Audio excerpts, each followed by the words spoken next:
So I wanted to talk about two things that happened on Raw last night. One of them being the backstage segment with Liv Morgan and the Judgment Day, and what's her name, Roxanne Perez. Now, obviously, they're setting up for some sort of betrayal angle because that's what they always do with the Judgment Day. Like literally, they literally always are doing it. They are always immediately going to the next betrayal angle, even though the last betrayal angle only happened about a month or two ago, and we're already setting up for the next one. The thing with this one is, though, is that it's just like the third or fourth time that they've done this where they have like the leader or one of the leaders of the Judgment Day be like a complete douche, just be a complete like bully to the other members and, boss them around, treat them like lackeys, give them snide looks and remarks all the time. And yet, when the group eventually betrays them for doing these things, and also being sore losers usually, like Finn Balor. Then all of a sudden, like, oh, it's the group that are at fault. They're the heels, and then the person they betrayed, who was a complete fucking douchebag for months and months and months. Oh yeah, they're the face now. Like it doesn't make any sense. They did it with Edge. They did it with what's it called? Rhea Ripley and Damian Priest, and they did it with Finn Balor. The only one you can really argue is Edge because, like, they turned on him, like, immediately before he really got the chance to treat them badly, but he was using them and was, in kayfabe, being a complete jerk of a human being, but you're supposed to feel bad because it all blew up in his face. So, like, that's the only thing I've noticed with Judgment Day is that they're very incompetent with the way they book these betrayal angles with them, because it's like you're making me completely understand why the members of the Judgment Day would betray this person or would betray these people, and then all of a sudden I'm supposed to be like, oh no, wait, the person they betrayed is the good guy. No, they aren't. So it's like I see the situation where like Liv is just clearly being a complete fucking bitch to Roxanne Perez, and I'm like, how much do you want to bet they're gonna have them betray her, and then they're gonna turn Liv face?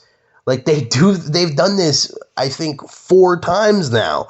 So I don't know. I think the Judgment Day needs to end. I think it's overstayed its welcome and it's repetitive. And I don't care for it anymore. The other thing I wanted to talk about was the Roman Reigns and Jacob Fatu promo. People really have been letting Jacob Fatu slide with these very, very, very unimpressive promos. I already talked about a few weeks ago when he cut probably one of the worst promos I've heard in like a year or two. It was really, really fucking bad. That was, the night or 2 nights before WrestleMania. Just an atrocious fucking promo that he cut. This promo with Roman tonight, it's like he just says the same shit over and over and over. There's no matter what Roman says to Jacob Fatu is just going to say this. Nah, man, I gotta take that title, and I gotta take everything that comes with it, because I need to provide, because I ain't going back to the trenches. I'm coming up to the top. That's all he says. It's basically that, like a paraphrase of that, in some form or fashion. So no matter what Roman says to Jacob, Jacob is just going to spew that line, because he can't remember what he's supposed to say, or he doesn't think ahead of time of things to say. He just says the same fucking shit, and he's been saying the same fucking shit for like the past 4 promos now. And Roman's been saying basically the same things too. I mean, Roman just constantly says, I brought you into this. I know you're going to disrespect me. I brought you into this. I'm the tribal chief. You got to respect me. I'm the tribal chief. You got to respect me. Nah, because I got to take it to the top. I got to take your belt and take everything that comes with it, because I got to provide. It's like all the promos are. There's nothing actually being said. They're not reacting to what they're saying to each other. They're just like, okay, he got his spiel over. All right, I'm getting my spiel done. All right, let's get to the brawl. The brawl segment is cool though. I like the whole Tongan death grip, even though Roman couldn't say it. Like the Gungan grip death, like yeah, like I liked that stuff, and I'm sure the match is going to be great, but I don't care about this story.